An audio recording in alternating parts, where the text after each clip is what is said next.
بسم اللہ الرحمن الرحیم۔ السلام علیکم ورحمۃ اللہ وبرکاتہ۔ اگر بدقسمتی سے اسماعیل تم پر غلبہ پا لیتا تو پھر سلطنت غزنی کا مستقبل بھی لامحدود تاریکی میں ڈوب جاتا۔ کرامتا اور ہندوؤں کی مشترکہ یلغار اس نوزائیدہ اسلامی سلطنت کا نام و نشان تک مٹا دیتی۔ محمود کو اپنے پورے جسم میں لاوا سا ابلتا محسوس ہو رہا تھا۔ تمہاری عاقبت ناندیش ماں اپنی کوتاہ نظری کے باعث امیر جلال کو پہچان نہ سکیں اور انہوں نے ایک ایسے شخص کو افواج غزنی کی قیادت سونپ دی جو صرف مسلمانوں کی لاشوں سے کوچہ و بازار سجانا چاہتا تھا۔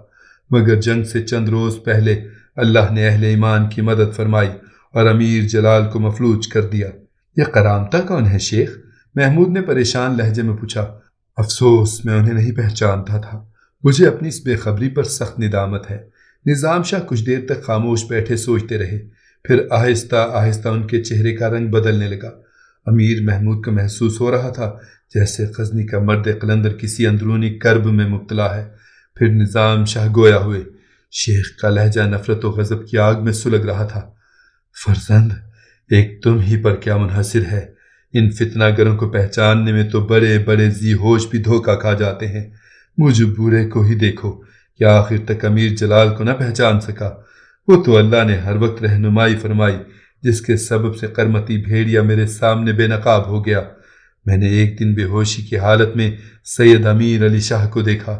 پیر و مرشد مجھ سے فرما رہے تھے، نظام شاہ اٹھ اور اہل ایمان کو بیدار کر دے کہ بت پرست اور کرامتا مل کر سلطنت غزنی پر یلغار کرنے والے ہیں۔ یہ درندہ امیر جلال اسی گمراہ جماعت کا ایک لعنت زدہ فرد ہے۔ ہم نے سبکتگین سے بارہا کہا تھا کہ وہ باہر کے بتوں کو اور اندر کے بتوں کو بھی توڑے، مگر وہ ہمارے اشاروں کو نہیں سمجھ سکا۔ اب اس کے بیٹے سے کہو کہ ان اندر کے بتوں کو ریزہ ریزہ کر دے۔ یہ بت باہر کے بتوں سے زیادہ خطرناک ہیں۔ نظام شاہ اپنا بیان کرنے کے بعد بہت غور سے محمود کی طرف دیکھ رہے تھے۔ کیا امیر مرحوم نے کبھی پیر و مرشد کی اس تنبیہ کے بارے میں آپ سے ذکر کیا تھا؟ محمود نے حیرت زدہ لہجے میں پوچھا۔ ہاں، امیر سبکتگین نے کئی بار مجھ سے اندر کے بتوں سے متعلق دریافت کیا تھا، مگر میں پیر و مرشد کے اس اشارے کو واضح طور پر سمجھنے سے قاصر رہا۔ یکایک نظام شاہ کا لہجہ اداس ہو گیا تھا۔ میری نظر بس اس حد تک ہی جا سکی تھی کہ پیر و مرشد کا اشارہ ان بتوں کی طرف ہے جو انسان کی اپنی ذات کے اندر آخری سانس تک موجود رہتے ہیں۔ مثال کے طور پر حرص و حوث، جاہ پسندی، دولت و اقتدار، یہ وہ بت ہیں جو اکثر انسانوں کا پیچھا قبر تک نہیں چھوڑتے۔ بہت سے کلمہ گو یہی سمجھتے ہیں کہ ان کا کام مکمل ہو چکا ہے، مگر وہ غیر شعوری طور پر ان بتوں کی پرستش کرتے رہتے ہیں، یہاں تک کہ اس بے خبری کی حالت میں انہیں موت کھا جاتی ہے۔ میں بھی غزنی میں کرامتا کے وجود سے بے خبر ہی رہتا، مگر شیخ نے میری مشکل کشائی فرمائی۔ یہ کہہ کر نظام شاہ ایک بار پھر خاموش ہو گئے۔ بہت دیر تک خلوتگاہ امیر کے در و دیوار پر گہرا سکوت طاری رہا۔ پھر یہ سکوت اس وقت ٹوٹا جب نظام شاہ انتہائی تند و تیز لہجے میں کرامتا کی تاریخ بیان کرنے لگے۔ جب خلافت و حکومت کے سلسلے میں عباسیوں اور علویوں کے درمیان سیاسی اختلافات ابھر کر سامنے آئے تو اس سے فائدہ اٹھانے کے لیے کچھ غیر عرب شرپسندوں نے تحریک کرامتا جاری کر کے مسلمانوں کو شدید نقصان پہنچایا۔ دراصل کرامتا کا مذہب کوئی خاص مذہب نہیں، بلکہ مذہب کے سلسلے میں ایک سیاسی تحریک ہے جس کا مقصد دنیا سے اسلام کو مٹانا اور عربوں کی فوقیت و برتری کو ختم کرنا ہے۔ نتیجتاً ان عیار ذہنوں نے اپنی سیاسی تحریک کو بڑے عجیب انداز سے مذہبی جامہ پہنایا ہے۔ کرامتا سادہ دل لوگوں کو مخاطب کر کے انتہائی پرجوش لہجے میں کہتے ہیں کہ نماز، روزہ، حج، زکوٰۃ اور دیگر حکم شریعہ سب فضول چیزیں ہیں۔ اللہ بے نیاز ہے، اس لیے اسے کسی شے کی ضرورت نہیں۔ کرامتا عقیدے کے مطابق مسلمانوں کا قتل کرنا باعث ثواب ہے۔ ان کے یہاں ہلاکت و خونریزی ایک تفریح ہے۔ کرامتا اپنے ہم مشربوں کے سوا دوسروں کو اذیت پہنچا کر ناقابل بیان لذت و خوشی محسوس کرتے ہیں۔ وہ حلال و حرام کی قید اٹھاتے ہوئے عوام الناس سے کہتے ہیں کہ تم سب اپنے اعمال میں آزاد ہو، جو چاہو کرتے پھرو۔ جاہل اور غارت گر لوگوں کے مزاج اور خواہشات سے اس مذہب کو خصوصی مناسبت ہے، اس لیے ہر ملک اور ہر قوم کے جاہل و بدقماش لوگ اس مذہب کو بڑی آسانی سے قبول کر لیتے ہیں۔ اس وجہ سے یہ فتنہ فارس و خراسان کے شہروں میں کسی وبا کی طرح پھیل گیا ہے، اور اب یہ وبا غزنی کی طرف بڑھ رہی ہے۔ آج محمود کو اندازہ ہو رہا تھا کہ ہر وقت خاموش رہنے والے نظام شاہ علم و خیر کا ایک سمندر ہیں۔ کرامتہ کی مختصر تاریخ یہ ہے کہ اس کا باطنی فرقے کا بانی ہمدان قرمطہ تھا۔ ہمدان عراق کا دیہاتی باشندہ تھا۔ اس نے 890 عیسوی میں کوفے کے قریب دارالحجرہ کے نام سے ایک قیام گاہ بنائی، جو آگے چل کر اس تحریک کا مرکز بنی۔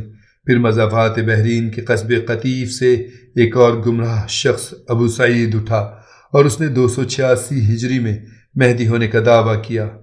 پھر وہ تسخیر بصرہ کا ارادہ لے کر آگے بڑھا اور خلیفہ معتضد باللہ کے لشکر سے اس کا آمنا سامنا ہوا۔ ابو سعید نے فتح پائی اور خلیفہ کے لشکر کو چاروں طرف سے گھیر لیا۔ سینکڑوں من لکڑی جمع کر کے آگ لگائی گئی اور خلیفہ معتضد باللہ کے ہزاروں سپاہیوں کو اس آگ میں جھونک دیا گیا۔ ابو سعید ایک انتہائی سفاک انسان تھا۔ وہ 301 ہجری میں اپنے غلام ثعلبی کے ہاتھوں مارا گیا۔ اس نے بڑے بیٹے معید کو اپنا جانشین مقرر کیا تھا، مگر اس کا چھوٹا بیٹا ابو طاہر سلیمان بڑے بھائی کو مغلوب کر کے باپ کا جانشین بن گیا۔ نظام شاہ انتہائی قہرناک لہجے میں بول رہے تھے۔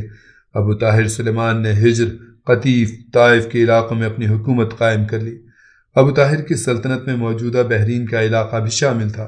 ابو طاہر نے دعویٰ کیا تھا کہ وہ خدا کا نمائندہ خاص اوتار ہے، اور وہ بآواز بلند کہا کرتا تھا کہ اللہ تعالیٰ کی روح نعوذ باللہ میرے جسم میں حلول کر گئی ہے۔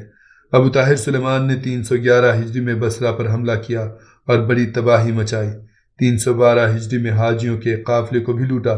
314 عیسوی میں اس نے کوفہ پر لشکر کشی کی اور اس علاقے کو بھی فتح کر لیا۔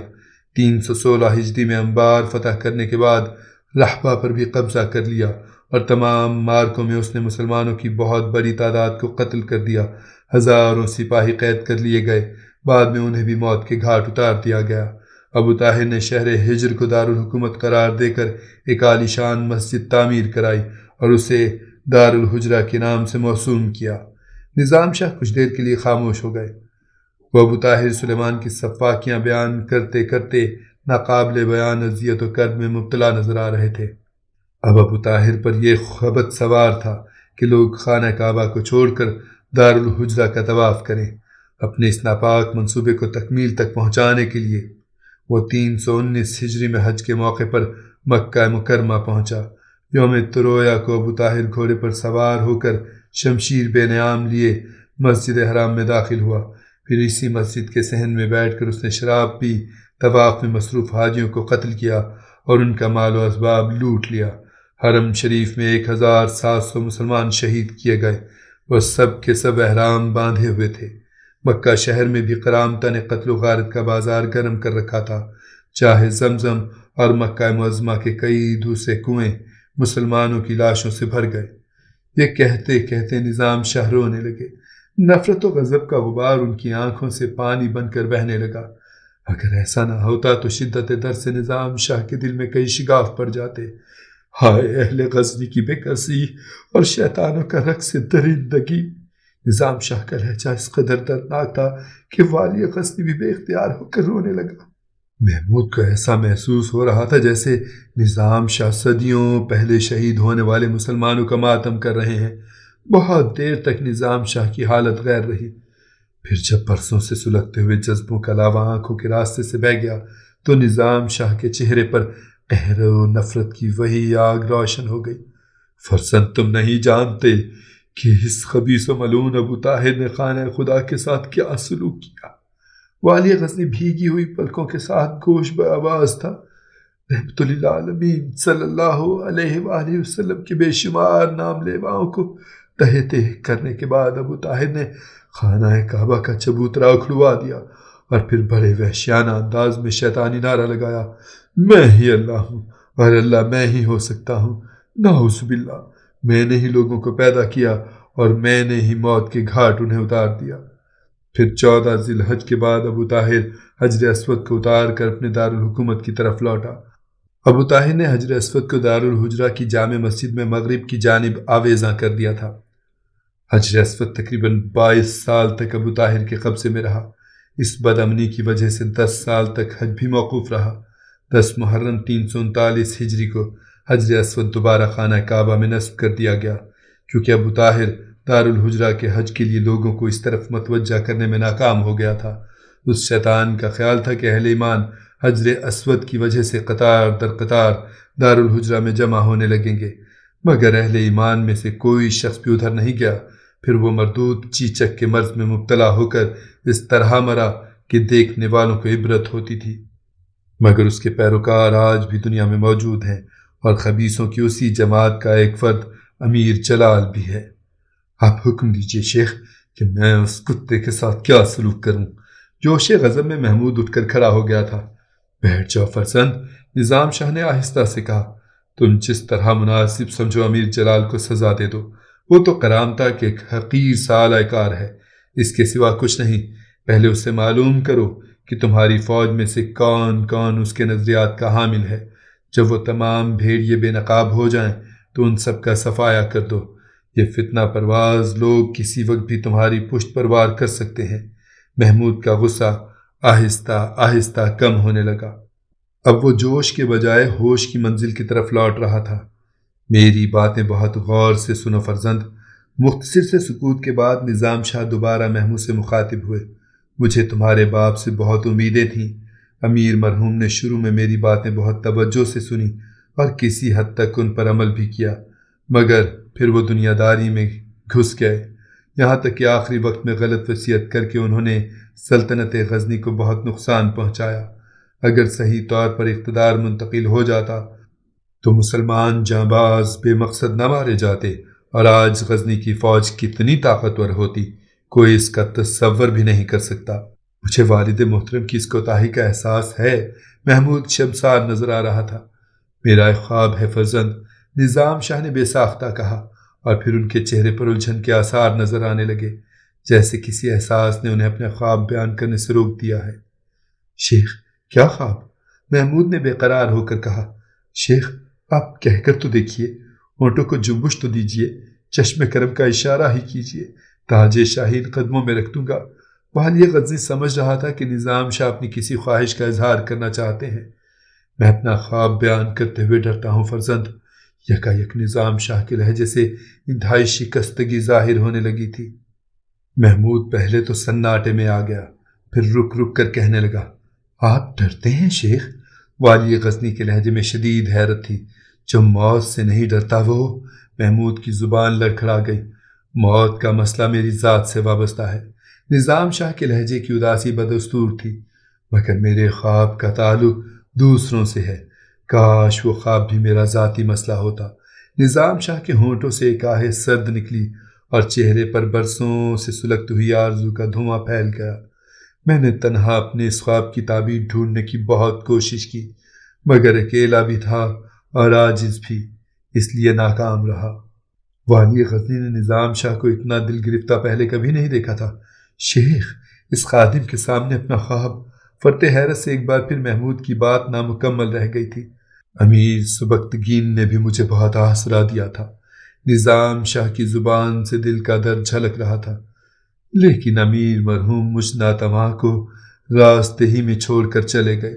ان کی فتوحات کا سلسلہ دراز ہوا تو وہ اپنا بنیادی عہد فراموش کر بیٹھے اور خود کو دنیا کی سیاست میں الجھا لیا۔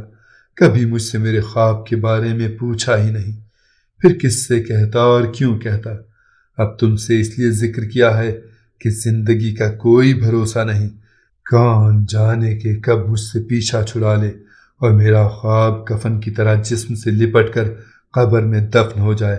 اسی خوف سے آج خود ہی دل کی بات زبان پر لے آیا۔ میں نے اپنا کاسہ گدائی تمہاری طرف بڑھا دیا ہے، مگر ڈرتا ہوں کہ کہیں والی غزنی کی بے نیازی میرے کشکول کو توڑ نہ ڈالے۔ نظام شاہ اور ایسا مجبورانہ کلام؟